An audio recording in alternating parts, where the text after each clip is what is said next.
জাহিদুলের উপরে রাগ হলো, প্রথমত জাহিদুল তাদের ভাষ্যমতো ডাকাতি করত। দ্বিতীয় বিষয় হচ্ছে সে সুদের ব্যবসা করত। পুরা কমিউনিটিটাই আসলে তার অত্যাচারে, নির্যাতন নিপীড়নে আসলে অতিষ্ঠ ছিল। কতটা ক্ষোভ থাকলে একজনের প্রতি মৃত দেহটাকে আবার জবাই করার মতো পাষণ্ড কার্যক্রম করতে পারে একজন মানুষ, তার ক্ষোভের গভীরতা কত, এটা এখানে একটু বিবেচ্য।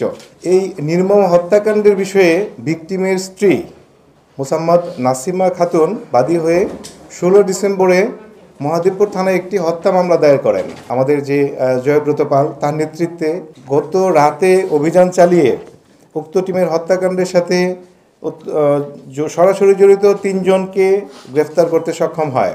গ্রামের লোকজন যখন কারো কোনো টাকার প্রয়োজন হতো, গ্রামের লোকজন চেষ্টা করত ব্যাংক থেকে নেয়ার জন্য সিস্টেমেটিক ওয়েতে নির্ধারিত হারে শোধ দিয়ে ব্যাংকের টাকা নিয়ে তারা কাজ করতে চাইতো।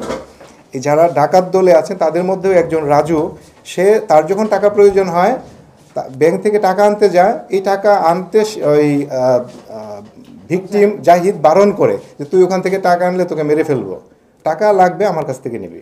এটা ছিল ক্ষোভের অন্যতম কারণ।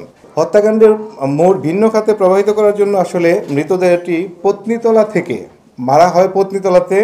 পত্নীতলা থেকে একটি অটো চার্জার ভ্যানে করে মহাদেবপুর এনে যে জায়গার কথা বললাম ওখানে কালভার্টের নিচে ফেলে দেওয়া হয়।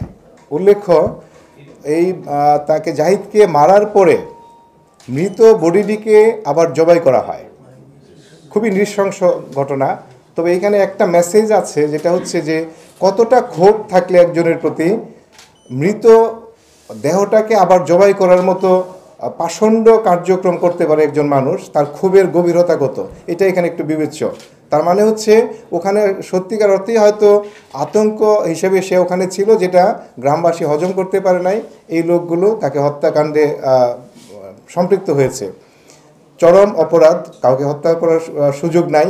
তারা যেটা করতে পারতো আইনের আশ্রয় নিতে পারতো, তার বিরুদ্ধে আইনগত ব্যবস্থা নিতে পারতো। এটা না করে আসলে তারা যেটা করেছে এটা চরম অপরাধ এবং তার শাস্তি তো তাদেরকে ভোগ করতেই হচ্ছে।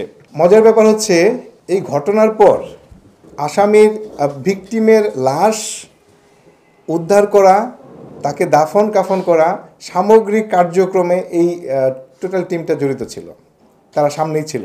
সে একটা মোটরসাইকেলে করে যাচ্ছিল যখন তাকে হত্যা করা হয়। মোটরসাইকেলটিও একটু দূরবর্তী স্থানে নিয়ে পুড়িয়ে দেওয়া হয় যেন এটা কোনোভাবে শনাক্ত না করা যায়। গ্রেফতারকৃতরা হচ্ছেন মামুনুর রশিদ, পিতা গুলজার হোসেন; মোহাম্মদ রুবেল হোসেন, পিতা মৃত ইসমাইল হোসেন; এবং রাজু হাসান, পিতা মৃত আবুল কালাম আজাদ। তারা সকলেই পত্নীতলা থানার ঘোষনগর ইউনিয়নের কোতালি গ্রামের বাসিন্দা।